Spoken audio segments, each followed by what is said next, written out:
Hi మన మిత్రులందరికీ కూడా గుడ్ ఈవినింగ్. ఈరోజు మనం బ్యాంక్ నిఫ్టీ చూసుకున్నట్టయితే ఆ, నేను అలా మార్నింగ్ అంతా మార్కెట్ కూల్గానే ఉంది. సో స్ట్రాంగిల్ పొజిషన్ తీసుకున్నాను. బట్ ఎప్పుడైతే లంచ్కి వెళ్ళానో అసలు మంచి మొమెంటం రావడం జరిగింది. హా, నేను యాక్చువల్గా ఏంటంటే ఆప్షన్స్ ట్రేడ్ చేసేటప్పుడు ఏదైనా మొమెంటం అనిపించింది అనుకోండి, కొంచెం అగ్రెసివ్గా పొజిషన్స్ బిల్డప్ చేయడం అనేది జరుగుతుంది. అయితే ఈరోజు అన్ఫార్చునేట్ ఏంటంటే మిస్ అయ్యాను. బట్ నేను వెంటనే రియలైజ్ అయ్యి మంచి మొమెంటం వస్తుందని చెప్పేసి కొంచెం అగ్రెసివ్గా ఎడదమని ఆప్షన్స్ కూడా సెల్ చేసే, కానీ ఈ యొక్క బ్రోకర్ ఈరోజు మాత్రం స్ట్రక్ అయిపోయిందనమాట. బట్ ఎనీహౌ మొత్తం కూడా నేను పెట్టిన కాల్స్ అన్నీ కూడా సెల్ చేశాను. ఆ కాల్స్ అన్నీ కూడా రిజెక్ట్ అయిపోయినాయి, క్యాన్సిల్ అయిపోయినాయి. That is the way. అయితే మనం ఆప్షన్స్లో ఐ మీన్ నిఫ్టీ కానీ బ్యాంక్ నిఫ్టీ కానీ మొమెంటం ట్రేడింగ్ చేసేటప్పుడు మనకేంటంటే fast, the momentum is nothing but ఏంటంటే ఫాస్ట్గా మూవ్ అవుతుంది అనమాట. ఆ ఫాస్ట్ని కానీ మనం కొంచెం ఎక్స్పీరియన్స్ చేసుకుని కొంచెం అండర్స్టాండ్ చేసుకొని దాంట్లో మంచి పొజిషన్స్ అనేది తీసుకుంటే కొంచెం ఎక్స్ట్రా ఆల్ఫా జనరేట్ అవుతుంది. నార్మల్ పేస్లో ఏంటంటే మనకి మార్కెట్ పైకి వెళ్ళటం కిందకి వెళ్ళటం ఈ విధంగా ఆస్కులేట్ అవుతూ ఉంటుంది.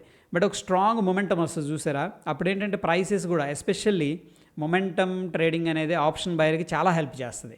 ఓకే, ఎందుకంటే ఫాస్ట్గా ఈ యొక్క ప్రీమియమ్స్ పెరగటం జరుగుతూ ఉంటుంది అనమాట. ఈరోజు మనం చూసుకున్నట్టయితే ఈవెన్ ఓటీఎమ్స్ కూడా 1 రూపీ 20 రూపీస్ 30 రూపీస్ పెరిగినాయి. ఇది ఫిన్ నిఫ్టీ ఎక్స్పైరీ ఉంది కాబట్టి. అయితే ఇక్కడ జనరల్గా మనం మొమెంటం ఫర్ ఎగ్జాంపుల్ లాస్ట్ 2 డేస్లో చూస్తే ఇంత వెరీ బిగ్ క్యాండిల్స్ రావడం జరిగింది. ఇది డౌన్ సైడ్, ఎస్పెషల్లీ మనం లోవర్ టైం ఫ్రేమ్స్ అనేది స్విచ్ చేసుకుంటే 5 మినిట్స్ కానీ 3 మినిట్స్ కానీ. జనరల్గా ఏంటంటే టైం ఫ్రేమ్ అనేది కంఫర్ట్ని బట్టి ఉంటుంది. కొంతమంది 1 మినిట్ టైం ఫ్రేమ్ యూజ్ చేస్తారు, కొంతమంది 3 మినిట్స్ టైం ఫ్రేమ్ అనేది యూజ్ చేస్తారు, కోర్స్ 5 మినిట్స్ టైం ఫ్రేమ్ కూడా యూజ్ చేస్తారు, కొంతమంది 15 మినిట్స్ కూడా యూజ్ చేస్తారు ఇంట్రాడేకు ట్రేడింగ్ కోసం. ఓకే, అయితే మనకి ఎప్పుడైతే కొంచెం డీసెంట్ క్యాండిల్స్ అనేది ఫార్మేషన్ జరుగుతాయో దెన్ ఏంటంటే మనం దీన్ని సింపుల్గా చెప్పాలంటే మొమెంటం ట్రేడింగ్ అంటాం అనమాట. ఓకే, అయితే ఇక్కడ ఈ మొమెంటం ట్రేడింగ్ చేసేటప్పుడు పివోట్స్ అనేది యాడ్ చేసుకుంటే కొంచెం సపోర్ట్ ఉంటుంది. ఎందుకంటే మనం నేకుడ్గా చార్ట్ చూసేటప్పుడు ఇంపార్టెంట్ లెవెల్స్ ఏంటి అనేది డ్రా చేసుకోవటం కానీ ఈ కొంచెం డిలే కూడా అవ్వచ్చు. దానికోసం మనం పివోట్స్ అనేది కూడా హెల్ప్ అయితే తీసుకోవచ్చు. ఇక్కడ బ్యాంక్ నిఫ్టీ అనేది చూస్తే నేను డైలీ పివోట్స్ అనేది తీసుకున్నాను. ఇక్కడ చూడండి, పివోట్స్ అనేది యాడ్ చేశాను అండ్ డైలీ పివోట్స్ అయితే తీసుకోవడం జరిగింది. ఇవేంటంటే వీటి దగ్గర రియాక్షన్ యాక్షన్ ఉంటుంది. ఈరోజు ఏమైంది, మనకి 47,940 దగ్గరికి వెళ్ళింది మార్కెట్. ఎగ్జాక్ట్గా అక్కడ నుంచి కూడా రిజెక్షన్ జరిగింది. ఓకే, ఎస్పెషల్లీ ఒకవేళ మీరు కనుక కాంట్రా ట్రేడ్ తీసుకోవాలి అంటే మార్కెట్కి కొద్దిగా ఎగనిస్ట్గా అంటాం కదా, అటువంటి ట్రేడ్స్ తీసుకోవాలి అనుకున్నప్పుడు డెఫినెట్గా ఇంపార్టెంట్ లెవెల్స్ అనేది తెలుసుకోవాలి. అండ్ ఒకవేళ ఆప్షన్ సెల్లర్ అయితే కూడా డెఫినెట్గా ఏ పాయింట్ దగ్గర మార్కెట్ రెసిస్టెన్స్ ఉండొచ్చు అనేది కూడా తెలుసుకోవడానికి ఈ పివోట్స్ అనేది హెల్ప్ అవుతాయి. రెసిస్టెన్స్ అనే కాదు, సపోర్ట్ కూడా మనకేంటంటే ఉపయోగపడుతుంది. ఇక్కడ చూడండి, నిన్నటి రోజున మనం చూస్తే ఈ యొక్క లెవెల్ దగ్గర ఇది పివోట్ దగ్గర స్ట్రగుల్ అయింది మార్కెట్. అక్కడ నుంచి వచ్చి S1 దగ్గర సపోర్ట్ తీసుకుంది. S1 దగ్గర సపోర్ట్ తీసుకొని బట్ అట్లీస్ట్ మనం చూస్తున్న టైం ఫ్రేమ్లో 5 మినిట్స్ టైం ఫ్రేమ్లో ఆ యొక్క క్యాండిల్ హై కూడా బ్రేక్ చేయలేదు. సో ఆబ్వియస్గా మనం దాన్ని కన్సిడర్ చేయము. సపోర్ట్ తీసుకుంది కానీ స్మాల్ రేంజ్ క్యాండిల్స్, ఇవి స్మాల్ రేంజ్ క్యాండిల్ లేదా ఇండిసిషన్ క్యాండిల్ లాగా అనిపించినాయి. మళ్ళీ అగైన్ చూడండి, ఇక్కడ బ్రేక్అవుట్ అయింది.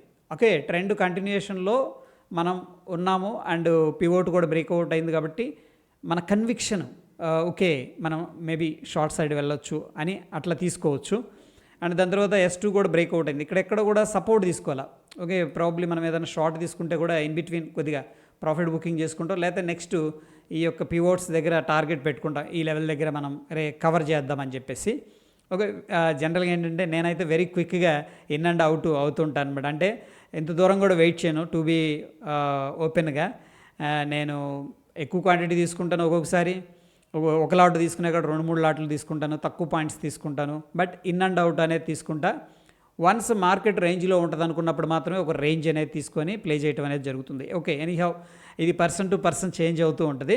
అండ్ మనం చూసుకున్నట్టయితే నిన్న ఒక ఇంపార్టెంట్ స్ట్రక్చర్ నుంచి బ్రేక్అవుట్ అయింది చూడండి. మొమెంటమ్ ట్రేడింగ్ అనుకున్నాం కదా, ఇది డెఫినెట్గా ఏంటంటే క్యాండిల్ ఎంత వెరీ బిగ్ క్యాండిల్ అంటే సెల్లింగ్ అనేది జరుగుతుంది కాబట్టి మనం అట్లీస్ట్ స్కాల్ప్స్ అయినా వర్కౌట్ అవుతుంది దీంట్లో చేసుకుంటే.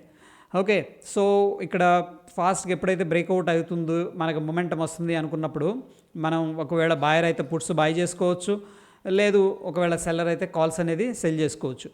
బట్ ఇక్కడ మొమెంటం ఎప్పుడైతే కనిపిస్తూ ఉందో చూడండి, ఇది వెరీ ఇంపార్టెంట్ ఫ్యాక్టర్. మొమెంటం అని ఎప్పుడైతే అనిపిస్తుందో కొంచెం అగ్రెసివ్నెస్ అనేది పెరుగుతుంది in terms of lot size పెంచడం కానీ, లేకపోతే క్లోజ్డ్గా ఎట్ ద మనీకి రావడం కానీ, కొద్దిగా ఇన్ ద మనీకి రావడం, ఇట్స్ డిపెండ్స్ అనమాట.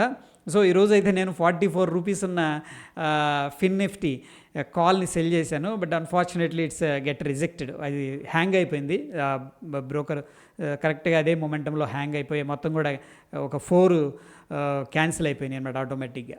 ఫైన్, చూడండి ఎప్పుడైతే మనకి ఇంపార్టెంట్ లెవెల్స్ బ్రేక్అవుట్ అవుతున్నాయి అని మనకి పెద్ద క్యాండిల్స్ ఎప్పుడు కూడా ఏంటంటే ఒక పెద్ద క్యాండిల్స్ స్ట్రాంగ్గా కనిపిస్తుంది అండ్ కన్విక్షన్ ఉంది, మార్కెట్లో స్ట్రెంగ్త్ లేదు అనుకున్నప్పుడు ఎస్పెషల్లీ షార్ట్ సైడు చూస్తే ఇది మొమెంటం క్యాండిల్స్ అనమాట. ఇవన్నీ కూడా ఎక్కడ కూడా సపోర్ట్ అనేది తీసుకోవాలి. ఈ మొమెంటం క్యాండిల్లో కానీ మనం పుట్స్ బై చేసుకుంటే very beautiful return, extra alpha మంత్లో 2-3 సార్లు మంచి ఆపర్చునిటీస్ ఇస్తూ ఉంటుంది మార్కెట్ అనేది. ఈరోజు నిన్న కూడా మంచి ఆపర్చునిటీ ఇచ్చింది.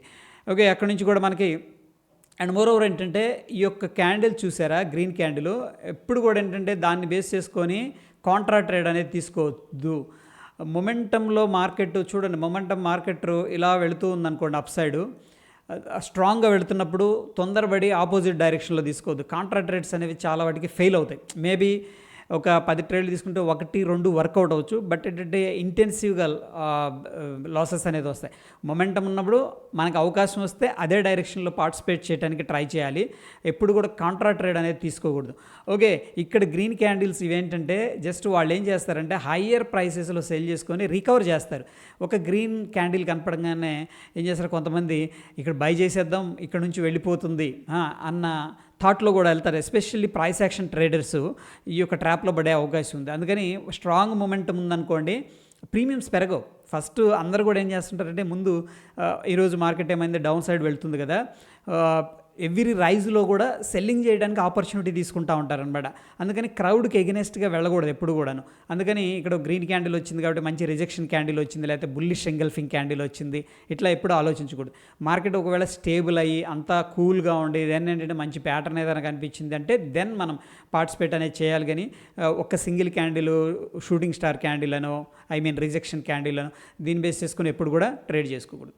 అయితే ఒకవేళ మీకు ఈ యొక్క మొమెంటం అనేది క్యాప్చర్ చేయడం కొద్దిగా ట్రైల్ చేయడం ఇబ్బందిగా అనిపిస్తే మీరేం చేస్తారంటే సూపర్ ట్రెండ్ 7-1 ఈ సెట్టింగ్స్తో ఓకేనా, సూపర్ ట్రెండ్ అనేది ట్రై చేసుకోవచ్చు. అది కూడా మీకు ఏంటంటే మంచి ఇండికేషన్ ఇస్తే అన్లెస్ అంటే ఆ సూపర్ ట్రెండ్ బ్రేక్అవుట్ అవ్వకపోతే కూడా మీరు హోల్డ్ చేసుకోవచ్చు, అట్లీస్ట్ ట్రైల్ చేసుకోవడం కానీ అట్లా చేసుకోవచ్చు అనమాట.